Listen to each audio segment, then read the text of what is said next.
Alors, j'ai un thème d'information. J'espère que vous êtes là, chers compatriotes guinéens. Un peu tard, c'est vrai. Mais bon, voilà. Il est question de la politique en Guinée. La politique qui ne va pas, chers compatriotes guinéens.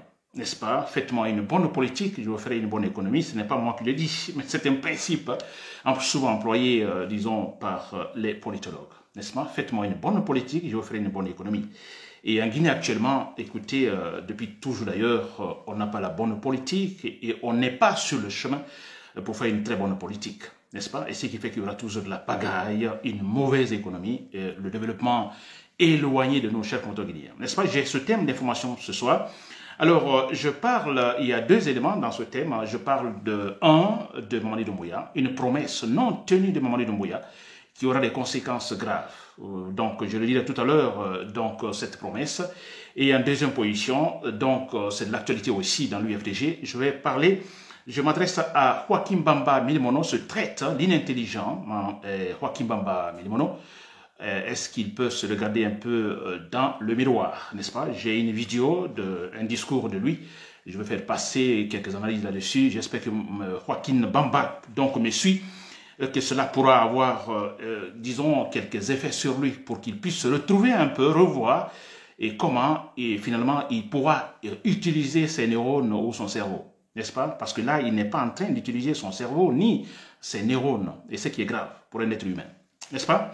Très bien. Alors, pour commencer, je dis bien, disons, le 1, le thème, le point 1, la promesse, une promesse non tenue de Mamadi Doumbouya, qui aura des conséquences, qui a des conséquences graves, qui aura des conséquences graves. Alors, j'ai choisi ce thème, c'est après la lecture, ce soir même, la lecture, ou ce matin, la lecture, disons, d'un post, d'une publication faite par un Guinéen. Je crois, son nom, c'est Karamoko, Koroma. C'est écrit, donc j'ai publié ça sur mon mon profil Facebook. Vous pouvez lire, ce post, cette publication ou cet article de Monsieur Karamoko Koroma. Je crois que c'est un Guinéen, compatriote guinéen qui réside, je crois, au Canada. Très bien. Alors c'est important, l'article résume bien la situation, bien approprié, donc la situation actuelle maintenant, et jusqu'à ce qui s'est passé hier, disons, ici à Bruxelles. C'est très important. Donc, ça m'a inspiré, disons. Alors, je vais essayer de donner une explication voilà, là-dessus pour que ce soit en fait bien compris par tout le monde. Parce que c'est super important. N'est-ce pas? On le dit toujours, hein, on le dit ce point-là, cette promesse, on en parle toujours. Mais dans cet article de M. Karamoko Koroma, alors, de manière succincte, franchement, il faut en parler. N'est-ce pas? Alors, quel dit l'article? Il est question de quoi? Disons, chers Guinéens. Alors, nous rappelons, Mamadi Doumbouya, juste quelques heures après la chute de Alpha Condé, il avait en fait cité les éléments qui l'ont poussé, ou les éléments qui ont déterminé son action, disons, renverser Alpha Condé, n'est-ce pas? Qui ont été à la base, qui l'ont poussé à renverser Alpha Condé. Alors, entre autres argumentations, alors il avait dit, Mamadi Doumbouya, que au temps de Alpha Condé, n'est-ce pas? Que les Guinéens, disons, ne se regardaient plus comme des frères. Ils se regardaient comme des adversaires politiques, disons des ennemis. C'est Mamadi Doumbouya qui le dit. Je crois que la vidéo existe. Alors, c'était en fait une interview qu'il a accordée aux journalistes de France 24 RFI sur ce plateau. Il l'a dit, n'est-ce pas? Je crois face aussi à un autre, ce journaliste camerounais bien connu, vous pouvez me rappeler son nom. Et là aussi, il a répété plusieurs fois, c'est-à-dire que, bon, écoutez, finalement, les Guinéens ne se regardaient plus comme des frères, mais ils se regardaient comme des adversaires politiques, seulement ça, disons des ennemis. N'est-ce pas? Alors, vous voyez, la promesse, donc, en fait, le point sur cette situation de la part de Mamadi Doumbouya, cette argumentation, écoutez, c'est une vérité. Au temps d'Alpha Condé, il y avait ce qu'on appelle la tension sociale, politique et sociale. Ça, c'est vrai. N'est-ce pas? Voilà, on était à un doigt, disons, d'une guerre civile, s'il faut. Ou d'une guerre civile, ou en fait, disons, d'un coup d'État militaire. Et comme cela s'est passé finalement, un coup d'État militaire, n'est-ce pas? Très bien. Alors, mais finalement, aujourd'hui, où l'on en est avec cette situation? Mamadi Doumbouya a-t-il travaillé dans ce sens pour que finalement les Guinéens qui se regardaient comme des ennemis, qui ne se regardaient plus comme des frères, mais des adversaires politiques, hein, il y avait la tension politique. Est-ce que Mamadi Doumbouya à partir de septembre 2021, a-t-il travaillé dans ce sens? A-t-il travaillé dans ce sens pour que les Guinéens finalement se regardent comme des frères, pas comme des ennemis, pas comme des adversaires politiques, mais comme des frères, bien sûr des adversaires politiques, mais seulement en politique, non pas au-delà, n'est-ce pas? Pas au-delà, jusqu'aux attaques personnelles, vous comprenez? Et là, c'était tout à fait grave. Alors, Mamadi Doumbouya a-t-il travaillé dans ce sens? 4 années après, Mamadi Doumbouya a-t-il réussi une politique dynamique dans ce sens? Les Guinéens maintenant se regardent-ils comme des frères? Alors, la réponse, je crois que tout le monde connaît cette réponse, que non. Nous continuons à nous regarder comme, disons, des adversaires politiques, comme des ennemis. Il y a encore la tension politique. Il y a encore la tension politique. Donc, Mamadi Doumbouya, alors, n'a fait rien dans ce sens. Et pourtant, c'était important. Ce point est important. Beaucoup d'ailleurs. Alors, ne pas tenir cette promesse, ça a des conséquences graves. Regardez ce qui s'est passé hier à Bruxelles. N'est-ce pas? C'est une illustration. Ce qui s'est passé hier à Bruxelles, en fait, c'est le reflet de ce qui existe en Guinée. Mais en Guinée, bon, on pense qu'il y a la quiétude. Non, apparemment, oui, mais au fond, écoutez, je peux dire que ça bourdonne à l'intérieur. La tension est à l'intérieur. En Guinée, on n'arrive pas à l'exprimer et parce que sûrement, d'abord, il y a de la peur. Et ce qui est grave, ça bourdonne à l'intérieur. Il y a de la peur. Sinon, alors, on se regarde en Guinée comme des ennemis. Et qui a créé cela, qui provoque cela, c'est le pouvoir de Mamadi Doumbouya. Et qui d'ailleurs est l'ennemi, c'est Mamadi Doumbouya. D'ailleurs, lui qui regarde les Guinéens comme des ennemis, pas comme des frères, pas comme des fils. Lui qui commence. Alors, ce qui s'est passé hier à Bruxelles, je dis bien, c'est le reflet. C'est cette situation tendue en Guinée, voilà, qui en fait se reporte ici à Bruxelles, s'il vous plaît. Vous avez vu hier cette tension entre les Guinéens qui se battent entre eux. On est hors de la Guinée. N'est-ce pas? On a vu cela, qu'il y ait des anti disons Mamadi Doumbouya et des pro-Mamadi Doumbouya, n'est-ce pas, ou les pro-démocrates, je préfère ainsi. Mais écoutez, on peut dire tout simplement qu'il y a l'échec de Mamadi Doumbouya. Après 4 années de transition, on peut dire, pour moi, la transition s'est finie l'année dernière, mais bon, voilà, disons de la transition, parce qu'il n'est d'ailleurs plus le président, mais disons de la transition. Après 4 années là-bas au pouvoir, confisquant les appareils de l'État, a-t-il réussi? Il a échoué, s'il vous plaît. Les Guinéens se battent à l'extérieur. En Guinée, non, parce qu'en Guinée, vous voyez les manifestations qui sont interdites et tout cela. Alors, vous critiquez, vous êtes pris, les gens sont assassinés, en fait, les bouches fermées. Alors, vous parlez trop, vous perdez votre boulot, etc., ou vous êtes en prison, ou vous disparaissez. Vous comprenez? Alors, ce qui fait qu'on ne peut pas, pour le moment, manifestement, comprendre cette situation. Mais vous voyez, nous sommes à l'extérieur, nous sommes en Belgique, ici à la démocratie, on accepte que les gens en fait, se manifestent, expriment leur opinion. Vous voyez, et là, tout de suite, on a noté cette situation qui existe en Guinée, qui se reporte ici en Belgique. Ça se voit, ce phénomène. Les Guinéens ne se regardent plus comme des frères, ils se regardent comme des ennemis, des adversaires politiques. Mamadi Doumbouya a échoué dans ce sens. Entre autres, il a échoué. Mais c'est vrai, totalement échoué. Il n'a mené aucune politique dans ce sens-là. Et qui est là-bas? Non seulement il est le responsable de cette situation, mais d'ailleurs, c'est lui le premier, n'est-ce pas, à ne pas regarder les Guinéens comme les patriotes, comme les frères. N'est-ce pas? Lui, le premier à le faire. Mais regardez ce qu'il fait.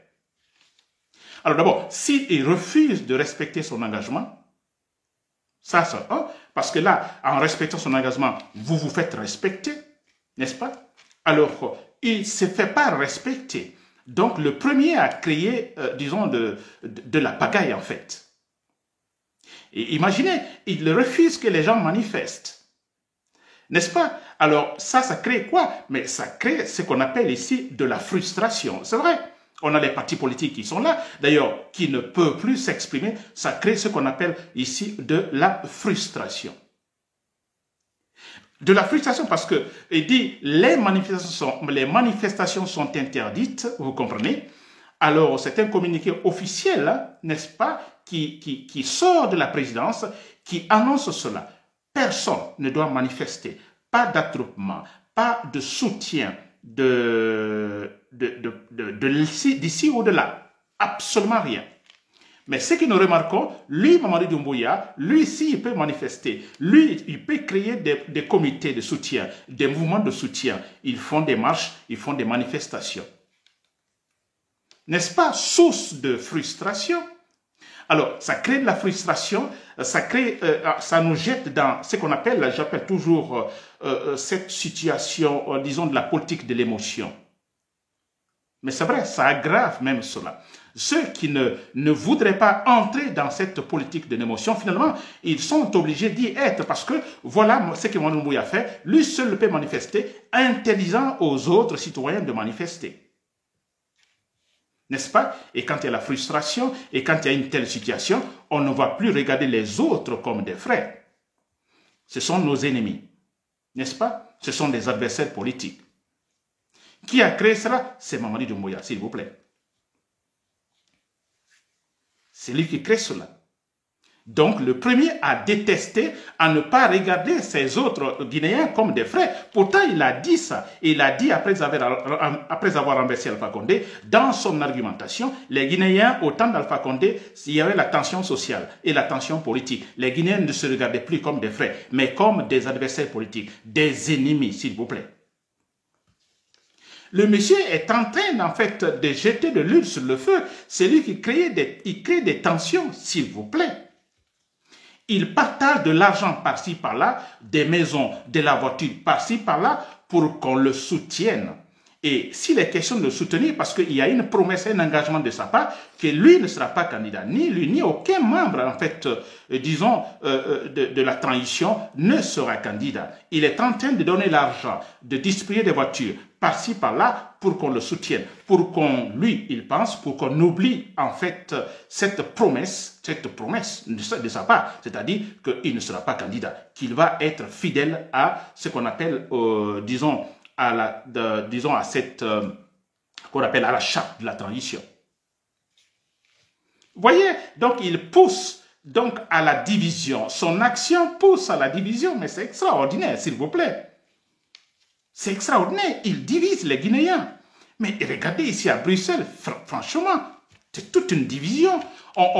L'ambassade de Guinée, ici en Belgique, qui devait être, disons, l'unificateur, n'est-ce pas? L'unificateur, il est le Guinéen, il représente tous les Guinéens ici, donc ce qui doit se battre pour qu'il y ait de l'unité entre les Guinéens, parce qu'il représente l'État ici en Belgique. L'ambassadeur représente l'État ici en Guinée. Et cet ambassadeur-là est capable de soutenir un groupe, n'est-ce pas? Il soutient un groupe et l'autre non. Il distribue de l'argent par-ci, par-là, n'est-ce pas, divisant du coup les Guinéens. Et pour soutenir quoi? Pour soutenir le mensonge en Guinée. Pour soutenir Mamadi Doumbouya qui, en fait, viole disons, sa propre parole. L'ambassadeur ici, représentant de l'État ici, divise les Guinéens. C'est extraordinaire. C'est quand même, c'est pitoyable, s'il vous plaît. Alors, c'est pourquoi moi je me dis quelque part, alors, quand hier il y a eu cette tension entre les Guinéens, je vous assure, je me disais, mais de toute façon, mais qui a créé tout ça? C'est Mamadi Doumbouya. Moi, quelque part, je n'accuse pas, en fait, les deux groupes, c'est-à-dire les pro-Mamadi Doumbouya, les pro-démocrates ou les pro-Mamadi Doumbouya. Quelque part, je fais une analyse, une réflexion profonde. Je ne les accuse pas, s'il vous plaît. Je ne peux pas les accuser. Ni l'un, ni l'autre. Je suis tout simplement déçu parce que je me dis, si Mamadi Doumbouya avait respecté sa parole, cette promesse-là, l'inquiétude qu'il a avancée en disant qu'au temps d'Alpha Condé, les Guinéens ne se regardaient plus comme des frères, s'il avait respecté, fait un travail politique dans ce sens-là, pour que les Guinéens finalement se regardent comme des frères, hier, il n'y aurait pas eu cette situation. Je vous assure, il n'y aurait pas eu cette situation entre les Guinéens. Jamais. L'ambassadeur guinéen ne se serait pas permis également de soutenir financièrement un groupe donné au détriment de l'autre. Il ne l'aurait pas fait. Et hier, c'était une honte parce que finalement, et qu'est-ce qui s'est-il passé? Je l'ai dit hier dans mon direct, que les gens avaient vu également tout un groupe de gens habillés en blanc au départ. C'était tous un seul groupe pour le moment, au départ. Alors, scandant les slogans Vive Mamadi Doumbouya, en fait, défendant, parlant des acquis de Mamadi Doumbouya en Guinée, la junte militaire. Mais quelques temps après, il note qu'il y a un autre groupe. Alors, il se pose des questions. Nous, les policiers nous demandaient, il y a certains journalistes africains qui sont ici à Bruxelles, qui, en fait, m'ont abordé en disant, monsieur, c'est quoi, en fait? On voit un groupe ici habillé en blanc, on voit d'autres, disons, habillés en rouge, couleur rouge. Ça signifie quoi? Vous êtes des Guinéens? Oui, nous sommes tous des Guinéens. Alors, mais qu'est-ce que ça signifie en blanc et en rouge? J'explique la situation, mais voilà, ils sont ébahis. Finalement, ils comprennent ce qu'il y a. Et les policiers qui n'avaient pas compris au départ, mais finalement, à la fin, ils ont compris. Ils ont compris, ils ont dit, bon, écoutez, la prochaine fois, faites une demande officielle, une autorisation pour manifester. Vous aussi. Faites-le. Parce qu'on ne l'avait pas fait. On pouvait le faire et je ne voyais pas le problème que l'autorisation soit, en fait, la demande soit rejetée. Non, ils nous ont toujours accepté. Ils ont toujours accepté nos demandes ici pour manifester. N'est-ce pas? Très bien. Alors, vous avez vu finalement, qu'est-ce qu'ils ont remarqué? Il y a une division. Il y a une division. La Guinée est divisée ici en Belgique, s'il vous plaît. Et un groupe, disons, à la tête, l'ambassadeur de Guinée. Et l'autre, qui sont les plus nombreux, qui étaient en rouge, les pro-démocrates, beaucoup plus nombreux, parce qu'on parle seulement de 150, les pro-Mamadi Doumbouya, 150 sur la place de Luxembourg, et on parlait des policiers qui parlent de plus de 1000, donc au niveau des pro-démocrates, les rouges, hier. Une division totale. Mais moi, je me dis, je ne condamne pas, même ceux-là qui m'ont attaqué hier, ceux-là qui m'ont donné des gifles, qui m'ont donné des coups de poing, je vous assure, quelque part, on m'a dit de porter plainte, je ne porte pas plainte. Parce que moi, ça me fait pitié. Je me dis, ce n'est pas de votre faute. Ce n'est pas vous, c'est Mamadi Doumbouya. Si Mamadi Doumbouya avait respecté ses promesses, sa parole, il n'y aurait pas eu cette situation hier en Belgique. Jamais, s'il vous plaît.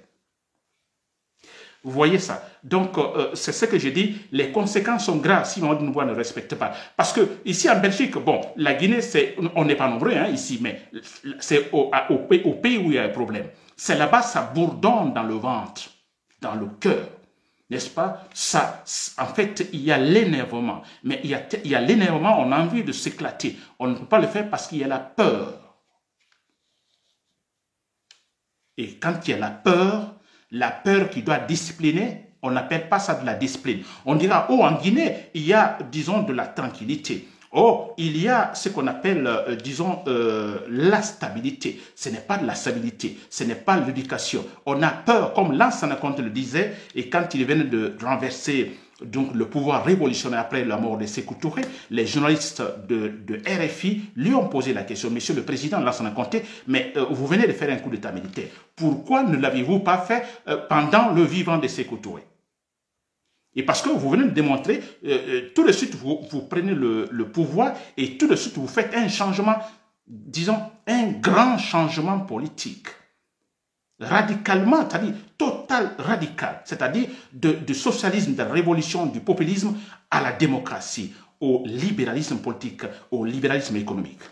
Alors, pourquoi ne l'aviez-vous pas fait au vivant de Sékou Touré? Lansana Conté, sa réponse était très claire, simple, mais écoutez, on était au temps de Sékou Touré comme si nous étions dans une pirogue sur un fleuve, n'est-ce pas? Dans une pirogue sur un fleuve, dans ce fleuve rempli de caïmans, prêts à bouffer, affamés, prêts à vous bouffer.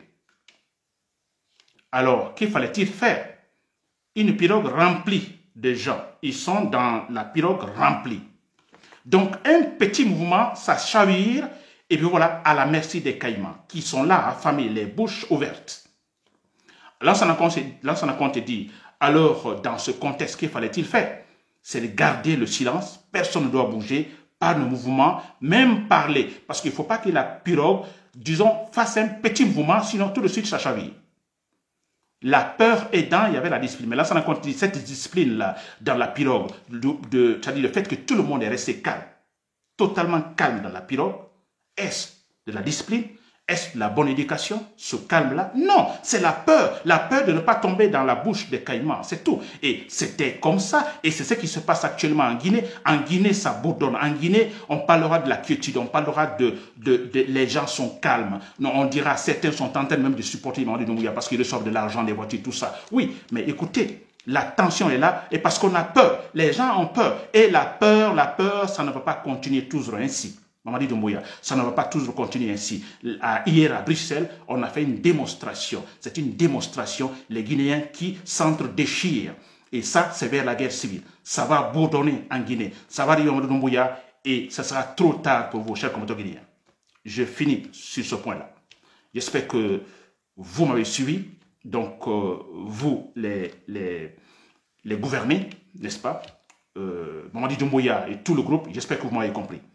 Ensuite, pour terminer, j'ai le deuxième élément, il est question de l'UFDG. Alors, il est question de ce militant de l'UFDG, parce que voilà, il était coordinateur, disons, à la tête de le coordinateur de l'UFDG, celui de communication de l'UFDG, il n'est plus, et donc il a été chassé de ce poste.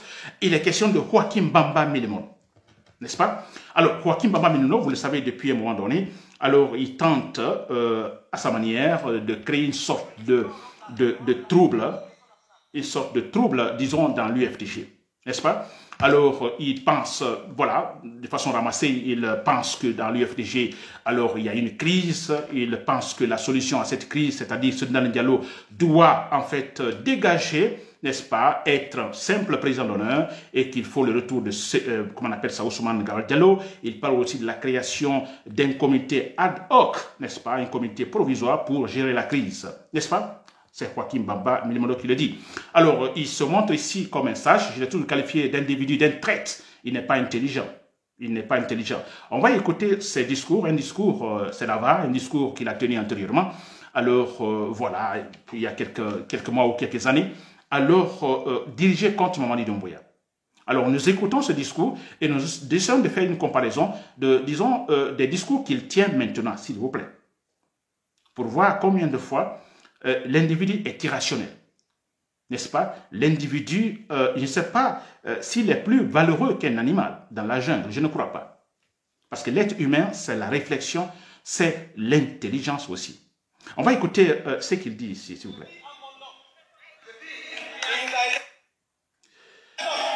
Ils l'ont fait tout seuls, ils doivent la respecter. S'ils veulent être candidats ici, ce pays, on va le partager. Je ne le dis pas au nom de la direction nationale. Je le dis à mon nom. Je dis qu'il nous a été interdit de parler d'Ousmane. J'ai pris la responsabilité d'en parler. Et je prends la responsabilité de dire que si le CNRD s'attaque à candidater pour la présidentielle, ce pays, on va le dire. Quand je dis on va le diviser, ce n'est pas qu'on prendra des armes, mais on s'opposera par nos corps. Ils marcheront sur nous. On s'opposera en bon citoyen. Parce que la résistance citoyenne, elle est permise. La désobéissance civile est un droit. Nous devons nous armer de courage à un moment donné. Il ne faut pas faire comme les chrétiens auxquels Jésus a dit, quand on te gifle la joue gauche, il faut tendre aussi la joue droite. Ça, c'est une béatitude dans le cadre religieux. Le paradis se cherche avec la sagesse. Le pouvoir, il ne se cherche pas avec la sagesse. Je suis désolé. On a atteint le point de non-retour. C'est où on gagne, où on gagne, où on gagne. Voilà. Donc ça c'était... donc vous l'avez écouté, il est question de Joaquim Bamba Milimono, ce discours musclé de sa part, un discours, voilà, je trouve rationnel. Oui, parce que c'est la vérité, n'est-ce pas? Face à un tel pouvoir de Mamadi Doumbouya, je crois que c'est un discours adéquat, c'est un discours pareil qu'il faut. Et ça, oui, c'est bien juste de sa part. Mais le problème, c'est que ce même Joaquim Bamba Milimono, quelques mois après, ou quelques années après, voilà son discours, autre discours aujourd'hui. Alors, cet homme-là dit tout simplement, bon, écoutez, alors il rejoint Mamadi Doumbouya, n'est-ce pas? Il rejoint Mamadi Doumbouya. Il rejoint, en fait, le principe de Mamadi Doumbouya. Alors, ce principe, il est question, alors, de faire taire tous les partis politiques. Où il est question que tous les partis politiques, finalement, soutiennent sa candidature. Il est question, ce principe, que finalement, il n'y aura pas, disons, il est question de balayer le multipartisme. On aura un parti-État. Aujourd'hui, ce même Joachim Bamba, vous avez suivi, cet homme-là, de façon musclée, vous l'avez dit ce qu'il a dit, il s'adresse à Mamadi Doumbouya, au groupe, et ils ont créé une charte de la transition. Ils doivent la respecter.